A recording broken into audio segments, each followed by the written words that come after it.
Hello traders, welcome back to Trading with Bill, Options and Forex on a Monday, October 12th, 2015. Traders, great to be with you, coming to you live from Pattaya, Thailand. Overcast skies. Oh no, might get some rain later this evening. Traders, I'm recording this about an hour and 15 minutes into the European session. It's pretty quiet in the European session. Biggest news is that the DAX just come down into the red. That's the only indice that's in the red at the moment. And we're seeing a lot of dollar weakness. We'll get to that in just a second. Remember, traders, we're here for helping losing traders become winning traders, and we do that as a group. Your feedback is very important in what we do. All right, let me introduce myself to you. My name is William Gilday, and yes, they do call me Bill. Traders, I started trading in 2006. 2008, I retired from a wonderful 27-year career out of the great state of Florida as a firefighter paramedic. 9 days later, came to Thailand for a 3-month holiday, and well, traders, started my 8th year last April, and I'm still here. And I love living in Asia, love trading the Asia time zone. I can trade all 3 markets and still get a good night's rest. New York, only about 3 hours. Now, at the end of the month, when the time changes, that's probably going to go to 2 hours. Of course, they're going to move the clocks ahead, right? So, yeah, so it's going to be interesting, but I do trade the New York markets. Of course, that's what I can do my options trading, right? So I need to be in the markets during New York to do that. So, got a lot to do today. Only commentary I have is the New York markets might be a little low in volume today as banks are closed today. I think it's, it's really funny. I've lived in the U.S. all my life, and like holidays, I don't even hear about them unless I specifically look for them, but I think it's Columbus Day. So banks are closed today, but the markets are open. Okay, the New York Stock Exchange is open. I think the bond markets are closed also. So could be a little less volume in the markets today, but I don't think that's going to really affect us much. The New York Stock Exchange is open, and that's what kicks us about and around. And we'll see how that works out. So that's about it as far as the commentary goes. Let's get this legal stuff out of the way. We'll get started. Got a lot to talk about. Got some currency pairs and some options to talk about. Very important day in options for me. Here's our risk disclaimer. Forex and options trading has large potential rewards, but also a large potential of risk. You must be aware of the risks and be willing to accept them in order to invest in the Forex and options markets. Traders, most importantly, please do not trade with money you cannot afford to lose. Traders, always remember that past performance of any trading system or methodology is not necessarily indicative of future results. All right, let's head over to the euro dollar. The euro is in this nasty range. Now, since I took this slide, you can see I put an arrow up there. I wanted you to see the A span line, that red line.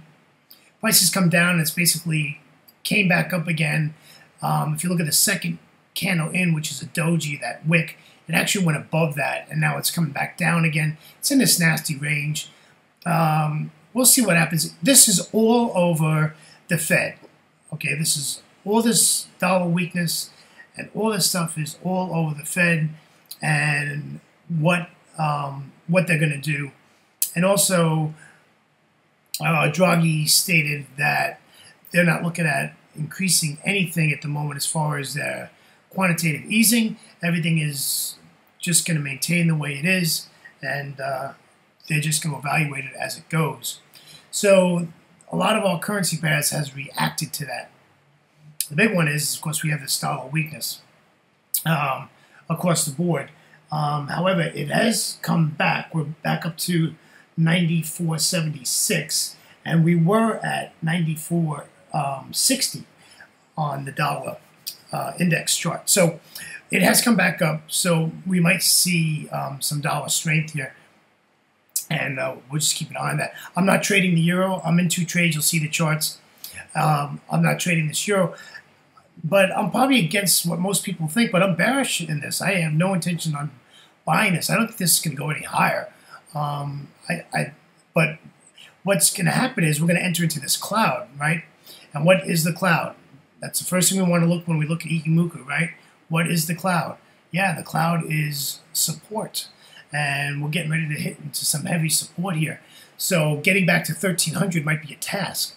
So we're just gonna have to see how that works out. And other than that, everything looks all right. I mean, there's nothing really to do here except just watch this.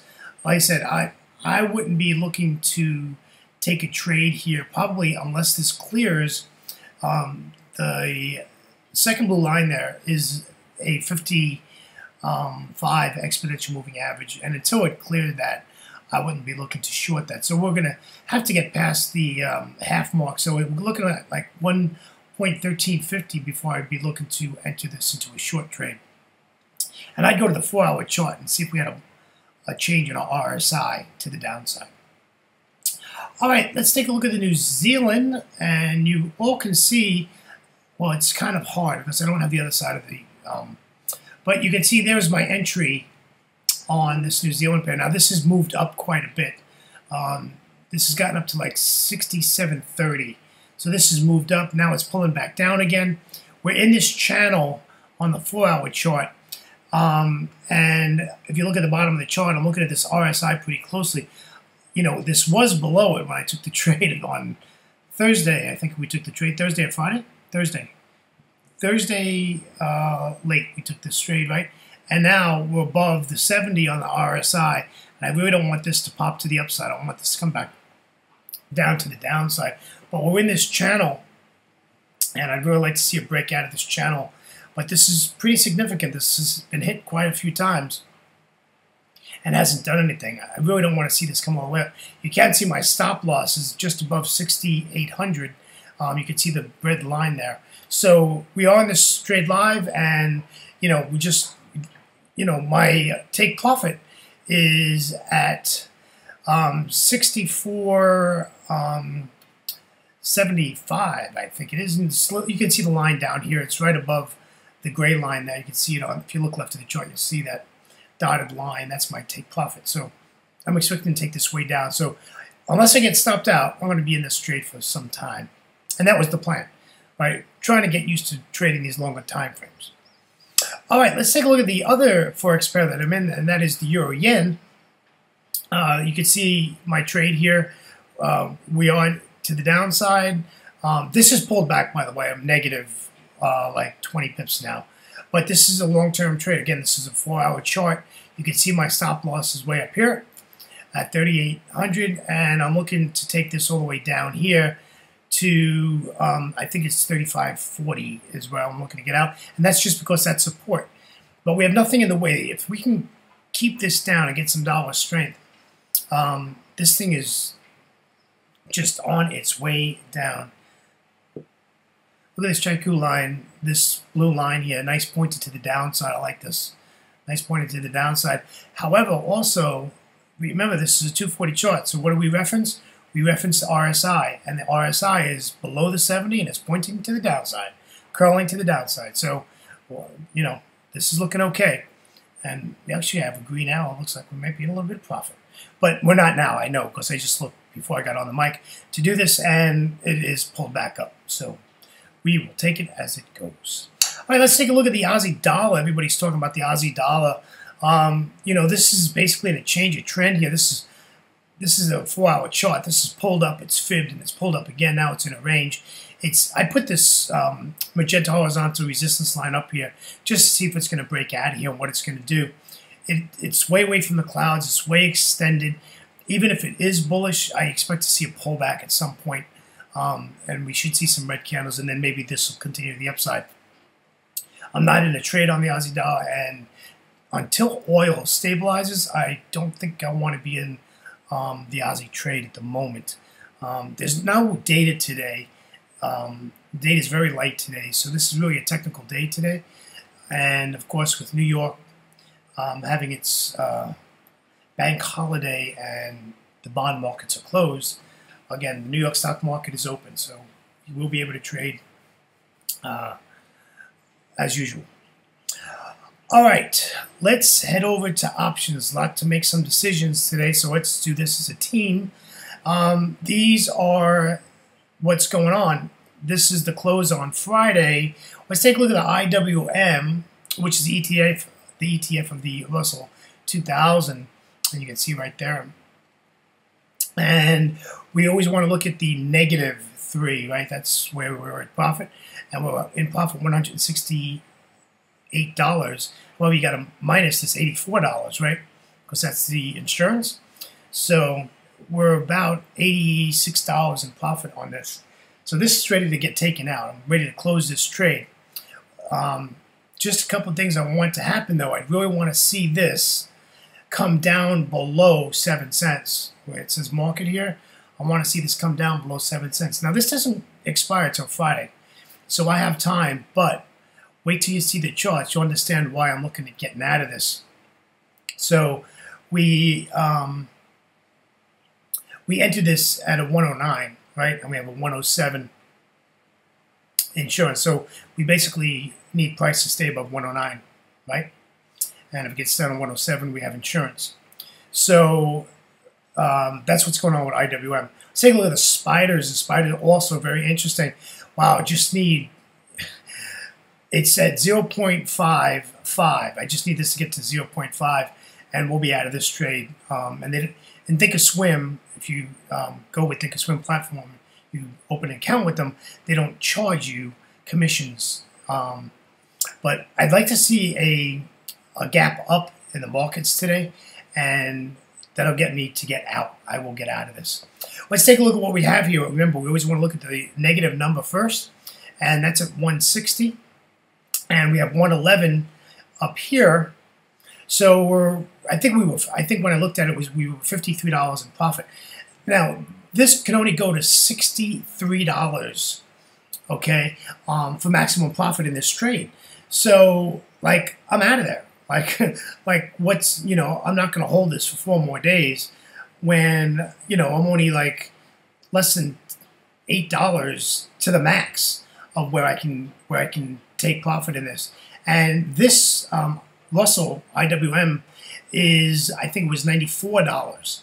So like I'm okay with getting out of these. This will be at about 80, and this one will be probably about 50, 52. If we can get a pop-up. This, if you look at this 0.55 here, I need this to be at 0.5, and we can get out of this. The other side is at 4 cents. That's fine. And, of course, the IWM we're at 7 cents. And if I have to pay to get out of that one, I'll pay it, because we're just too much in profit for this to take that chance. So let's go over and take a look at the charts. Now, on the Spiders 189. Remember 189, okay? All right, so we've got to remember 109 and 189. Okay, let's head over and take a look at IWM. Here's the charts. Okay, so here we go. It is broken through this 50 EMA, and it's in the cloud. What I don't like is Stokes is now giving me a red signal to the downside. Market DNA at the close on Friday is now at the 0.5 line. I don't like that at all, and we closed it at doji. So, the problem here is I can't get out until the market opens, right? So what's going to happen here is I'm going to end up in the market for the first 15 minutes before I'm going to be able to get out of this. And it's going to take some time. I'm hoping we gap up in the market. Take a look at the weekly. The weekly, nice bull candle here. I'd like to see the screen when market opens and we stay in this cloud. But what is this cloud? Yeah, both these have clouds, right? And this is resistance. So we can look for this to fall back down again. And you can look at your market DNA on this one, and you can see that this looks like this wants to take a hike to the downside, right? So, I don't want to take a heavy loss here, and I really don't want to sweat out the rest of the week. So we're looking to bail on this as soon as we can. I think that's probably the best idea at the moment. So let's take a look. Now remember, we were 109 on this. So, as far as our trade goes, we're doing okay. Okay, this was 189, and we're at 201. So we're doing fine on the spiders. And we're coming above and coming up to the A-span on the Ikimoku cloud. Remember, what's the most important part of the Ichimoku system is the cloud, right? This is resistance here, and it's getting ready to pop out of it. So I'm hoping the open pops out of this, and this just continues to the upside. I'm going to get out, okay? And I'm going to get out because at 203, I have a 200 exponential moving average on a daily chart. That is really strong, strong resistance. There's no reason to stay in here. The positive thing is we have some nice parabolic SARs below it, so this looks good to the upside. I don't like we have red on the stochastics, but it hasn't made the turn yet. But our market DNA is showing what? Let's head down, my friends. So not liking that at all. So we need to see this. I'd like to see this pop up so I can get out. Well, I'm getting out either way, but I'd like to see this give us open in the green. So we will keep an eye on that. That's what's going on with my options trades. We're looking at getting into an option today. I'm looking at the triple Qs, and I've already looked at the chart. The chart looks good, so we're looking to get in that. I'm staying away from stocks. We have to be careful now because we are in earnings season. So you know, if you're going to get into a vertical spread, you got to be careful that you're not coming up on earnings that week, right? You don't want to be in that volatility and this thing head against you. So I'm pretty much staying with the indices. So I probably will only hit one trade this week. I really wanted to try to have 2 going per week and then put them out 2 weeks in advance. And it looks like it's going to take me some time because I was thinking I was going to be in this trade for another couple of days and get out on like Thursday, but it doesn't look like it. I'm going to bail on these 2 probably today, depending on how the market opens. If we end up in a big drop, I don't know what I'm going to do. I might sweat it out and just wait. So we'll see. You'll get a total update tomorrow, I promise you. Well, traders, thanks for joining me, and you can always visit me at tradingwithbill.com. And of course, you can always watch this video or my past videos that I've done. And if you would, follow me on WKG1960 on Twitter, as I do tweet during the day, and I have put my Twitter in there. So I put this, that I was looking to exit these trades on Twitter today. So I do tweet my trades, and of course, if you would join my YouTube channel, that would be wonderful. I'd appreciate it. I just like to see and know that people are watching. Take care, traders. Have a great day, and we'll catch you tomorrow. Take care now.